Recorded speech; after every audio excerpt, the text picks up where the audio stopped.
Imagine a microscopic-sized ladder contained in the part of our brain that will label our subconscious. The ladder of inference, which was first proposed by Harvard professor Kreashala, is the basis of this model. Every time we interact with someone, that experience enters the ladder at the bottom. That same experience zips up the ladder in the blink of an eye, exiting at the top. This process happens thousands of times a day without us knowing it. Let's focus on what happens on each rung of the ladder.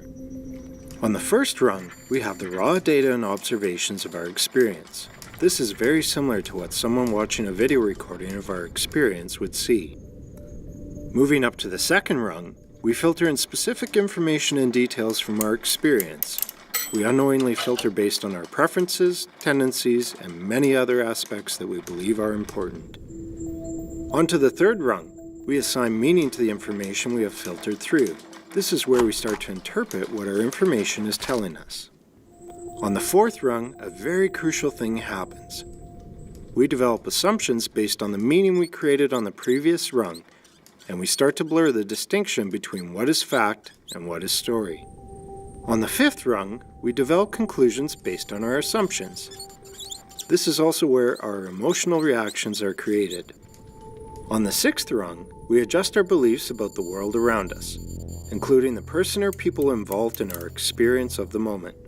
On the seventh and final rung, we take action based on our adjusted beliefs. Still with me? Great! Let's take a real-life example and run it up the ladder to see how this all works.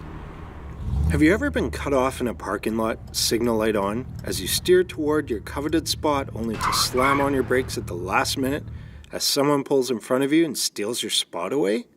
Imagine that experience and notice all of the data and observations landing on the first rung of your ladder. Now let's watch what we pay attention to on the second rung. Who cares that it's sunny out and the birds are chirping? The 50% off sign outside of your favorite store is meaningless. You filter in the sensation of your grip tightening on the wheel, you feel your blood pressure rise, you hear the squeal of your brakes, and you notice the expression on the face of the other driver as he pulls in front of you and quickly looks away. Time for our third rung. Ever since you were young, your parents taught you the importance of waiting in line and taking your turn. You live and die by the rule of first come, first served. And now this guy has just stolen your spot. What gives? Up to the fourth rung we go. Watch closely as our assumptions take over and our story creates itself. That stupid jerk. Didn't his parents teach him anything? How could he not see my signal light? He must never pay attention. Why does he think he's more important than anyone else?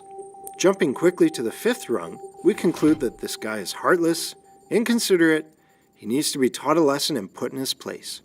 We feel angry, frustrated, vindictive, justified. On our sixth rung, we adjust our beliefs based on the experience.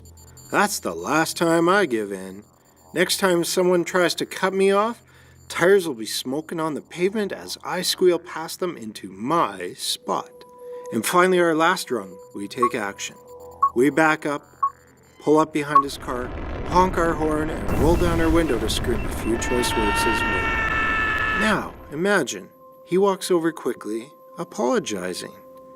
His wife, who is almost due with their first baby, called him from inside the mall to say she is in labor and needs to get to the hospital immediately. We are momentarily shocked, apologize profusely, and wish him luck as he rushes toward the entrance. What just happened here? What changed? Why is this so significant? In our parking lot example, our beliefs were short-circuited by the ladder of the other individual. My wife is in labor. I need to get there quick. There's a parking spot. Phew! Oh geez, I cut someone off. I better apologize quickly so they don't think I'm a jerk. But what if we were able to short-circuit our ladders ourselves? Proactively, by choice. Guess what? We can. Let's return to our unique human function of free will. Next time you notice yourself reacting to your experience, pay focused attention to your ladder. Ask yourself what beliefs are at play, where did they come from? What data and observations did you filter in as a result of your beliefs, and why? Are your assumptions valid and supported by facts? Would a different set of assumptions create different feelings and result in new and better conclusions and actions? We all have our own unique ladder. Be mindful of yours and help others to see theirs.